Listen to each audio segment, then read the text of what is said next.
So in this segment, we'll circle back and look at the key points from this lesson, the things that you need to remember. Recall the things we talked about so far in this lesson, different approaches for setting up manufacturing, the history of offshoring. We looked at a case study from General Electric. We looked at trends as to where manufacturing is moving to these days. We looked at some global supply chain strategies around vertical integration and tax avoidance. We looked at two company examples of global supply chain strategies in terms of IBM and Hohner harmonicas. We looked at two more examples, which was Legos and Hewlett-Packard, and now we're looking at the key points for the lesson here. So the 5 approaches to setting up manufacturing. Remember, contract manufacturing is probably the most common. Licensing is also, it's easy to set up and manage, where a company is essentially renting your intellectual property to make their own product. A franchise is when they are renting an entire bundle of intellectual property to essentially your whole business model, like a McDonald's restaurant. Joint venture, 2 companies, 3 companies go in together and form a new company. And a fairly common for big corporations, having the most control, but the most expensive is having a wholly owned subsidiary in a foreign country.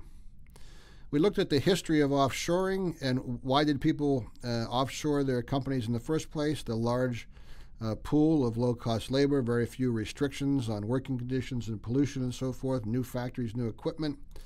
The challenges that arose once you moved to China and Asia, long lead times, long transit times, the time zone challenges, different languages. There was a need to have more inventory. There was intellectual property theft that was occurring and counterfeiting of products. But then in the last 20 years, there have been some really dramatic changes. China has become much more prosperous. Labor costs have skyrocketed. There's actually a labor shortage in the coastal cities now. The Chinese currency has appreciated a lot. And now, as China has evolved into a more developed country, there's restrictions on things like working conditions, environment, safety, and quality. The huge coastal factories are not as popular as they were years ago. There's a lot of motivations and incentives to move inland to the inner parts of China. There's also been a few contamination scares that have helped people move manufacturing elsewhere. We looked at a case of GE. They had a very large complex of factories in Appliance Park. It was booming until the 1980s, and then manufacturing moved mainly to China and other Southeast Asia locations. It was idle, but now manufacturing is moving back in to Appliance Park. And the comparison was very interesting. The old dishwasher line versus the new dishwasher line, how because of automation and robotics, the amount of time and space needed to make a dishwasher is much lower, 68 or 80% lower. The amount of inventory you need to keep is 60% lower. And so that results in actually fewer workers that have lower wages. So the new manufacturing jobs are not quite the same as the old manufacturing jobs were. So let's look at some industry trends. So what's happening? There's different strategies that companies are pursuing the lowest cost, such as apparel.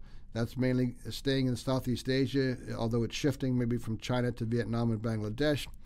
Some industries want to have low cost, but closer to the customer demand. Aerospace and auto parts moving to Mexico. Footwear, some of it's moving to Dominican Republic.